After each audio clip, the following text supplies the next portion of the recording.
Hi everyone, this is Nix, and today let me share with you a day in my life as a student observer in Abiliana National High School. I started my day at around 5 a.m. since I need to be at school at 7 a.m. and I'm an hour away from the school. I only have an hour to prepare, and buti na lang talaga prepare na to ni mama kagabi, so all I have to do is cook it. This is for my breakfast and lunch at binagsaing na rin ako ni papa. Naligo na rin ako kahit sobrang lamig. Kakain na rin sana ako after maligo pero nalimutan ko pala mag-init ng tubig. So pinalamig ko na lang muna yung kanin and prepare the stuff that I will be bringing.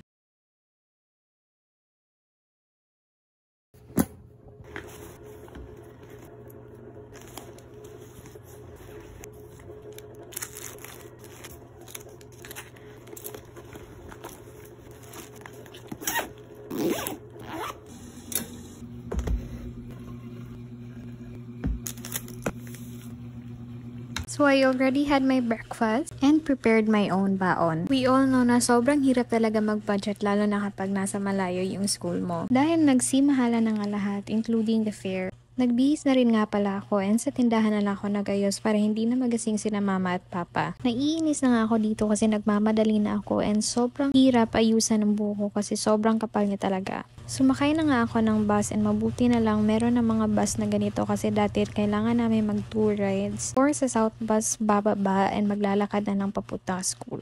So as student observers, nag-o-observe lang talaga kami kung ano ang ginagawa ng teachers and the students inside the classroom. And minsan tumutulong din kami sa mga teacher, including the student teachers or the interns. Bago pa nga pinatupad ang face-to-face classes nung mga panahong to, kaya hindi ko pa masyadong kabisado yung lugar dito. So ang layo ng ninakad ko kasi hindi ko alam kung saan yung pinakamalapit na 7-Eleven. And before heading back to the classroom para mag-lunch, bumili muna ako ng iced coffee. Every lunch, bumibili talaga ako ng iced coffee pag may budget. Nakaka-addict talaga to guys, so wag nyo nang subukan kung nagtitipid kayo. Bumalik na nga ako sa room and I had lunch with my classmate na nag-observe din sa kabilang room. After our lunch, bumalik na kami sa pag-observe ng 2 more classes. After duty, pumupunta muna ako dito to have my dinner and saktong-sakto kasi I bumped into one of our campus ministry members and an old friend as well, along with her friends, so nakiupo na rin ako since wala din naman akong kasama. I usually have my dinner before going home dahil hindi mo talaga alam kung matatagalan ka sa loob ng terminal since sa South Bus Terminal ako lagi pumipila. Minsan nakakauwi ako by 7 or 8 and kung minsan pag sobrang taas talaga ng pila, 11 PM na ako kakauwi sa bahay. And that's all for today guys. See you tomorrow. Bye!